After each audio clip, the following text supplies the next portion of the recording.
Hey everyone, this is modulistack, and we have here WhiteRa versus DIMAGA, and I am doing this game because I want to.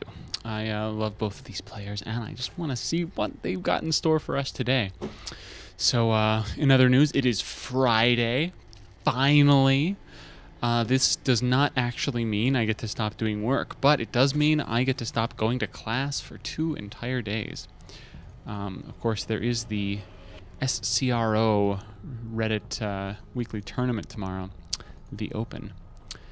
Not sure if I'm gonna play in it or not. This is one of those like, oh god, I'm getting old and turning boring kind of moments. I'm sitting around going, should I enter the tournament or should I go pick up my new desk? That's the dilemma I have. You could ask, why don't you do both? And that's a fair question, but the answer is that I actually have other things to do besides the tournament and the desk. It's just down to those two for occupying the sort of early afternoon. Of course, I could always enter the tournament and do horribly and get eliminated right away, and then I could go pick up the desk. But I might be too depressed to pick up the desk. That's what I did. So, hard to say. I've been trying to ladder more. I've been trying to do more tournament stuff lately, but, you know, tough. Lots of other things to do in this world. Duckload walling off at his ramp and getting his gas. All of these things that Protoss players normally do. On the other hand, DIMAGA has gone for gas before pool. So, liking the old Zergling speed still is DIMAGA. Now, Blistering Sands. Protoss players tend to feel a little uncomfortable in the late game because, of course, Zerg can knock down these rocks and cause a lot of trouble, and makes securing your expansion a little bit tricky. Just a little bit tricky. And as a result, a lot of Protoss players tend to just go all in on this map. Some kind of aggressive 4-gate can be extra strong because of the back rocks. So that's just become almost standard play in Protoss versus Zerg on this map, to just cheese the hell out of your opponent. DIMAGA, it looks like he's going to be expanding in just a moment. I'm actually getting some weird glare from my window, and if I sit wrong, I cannot see the supply numbers, which is too bad. Apparently I should not be casting during this time of the sunset. There is the expansion, though, from DIMAGA. And chrono boosting out the warp gate.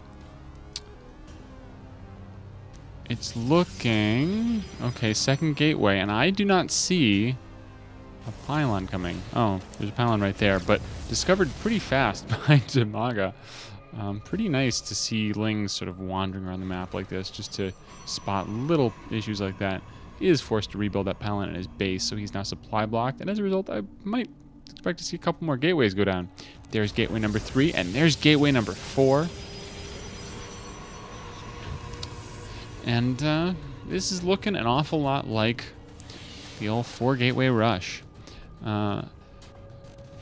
I say looking like as opposed to just saying this is a 4-gate, because I keep running into people on Reddit and on the forums who talk about going 4-gate and like doing a 4-gate, and sort of complain like, oh, Protoss versus Protoss is terrible because if they 4-gate, I have to 4-gate and all that stuff.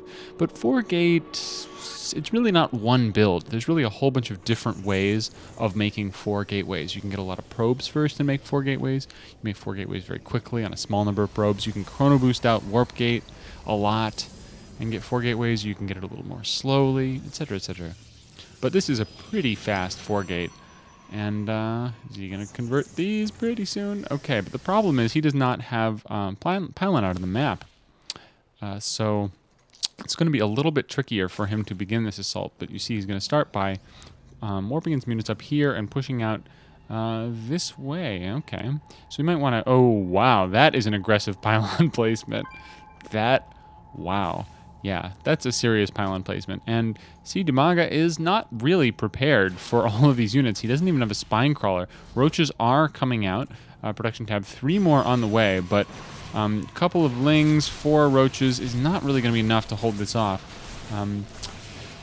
He had better... Oh, there's a ton of speedlings coming out, and those are going to make great work against the stalkers, but a couple more zealots being warped in, and as soon as this pylon finishes, this is going to get intense. A few more zealots warping in to deal with the zerglings, but good number of roaches out. The problem is the creep spread is not so good. See, there's so much distance between the main and the natural that this this creep tumor has not gotten a chance to spread down here yet, and so this pylon is actually pretty well defended. Look, okay. Okay, so losing a lot of roaches there, but does manage to get the zealot cover, of course, just more coming in. So DIMAGA is going to have to back up micro a little bit against these zealots. That's the thing, zealots are just so good on the front line that you really want to be microing against them most of the time. Whole bunch of zerglings coming out are going to surround these zealots, and they go down, and this roach manages to survive with just a couple of hit points. More zealots coming in. Well, these roaches doing a lot, but oh, so back and forth. Duckload has just kept a slight army advantage this whole time, though. I'm looking at the harvester count, by the way, 24 to 20. So WhiteRa is just staying solid at 20, not making any more. On the other hand, Zerg also not making any more. But over time, basically, DIMAGA is going to get more and more ahead. And Duckload's only... it's so hard calling him Duckload. Duckload's only recourse there is to basically keep doing what he's doing. He wants to keep his army advantage, because that way, during the engagements, he will do better. In other words, he will kill more than he loses in these engagements. And that will, hopefully, for him, compensate for his opponent's slightly greater income. Is he thinking of backing off here? This has been... oh my god. So I didn't point this out, but this is an extraordinarily late second gas. This is like pretty much the latest second gas that you could ever possibly see. So the reason, yeah, I don't know why I didn't point this out. The reason there have been no sentries around is just that. The second gas was nowhere to be found. So Duckload has been relying on zealots and stalkers, which is an especially fast 4-gate. Especially fast, because you have all those probes mining minerals, which gives you those gateways sooner. Yeah, anyway, he does have a few sentries now, though. A very... I don't know why he chose to get them right now. Chose to transition into... I mean, he's basically going towards tech now. But what is he going to do with that? I don't know. Still not much gas. Might just be making sentries and stalkers with that gas. So, don't know. He has made 5 more probes quickly. So he's definitely giving up a little bit on this attack, or at least he's decided this is not working out too well for me, so I'm just going to maintain this extremely aggressive forward position, try to prevent Zerg from busting it. That's probably what the force fields are going to be for. I might go around to the back to make Zerg sweat a little bit.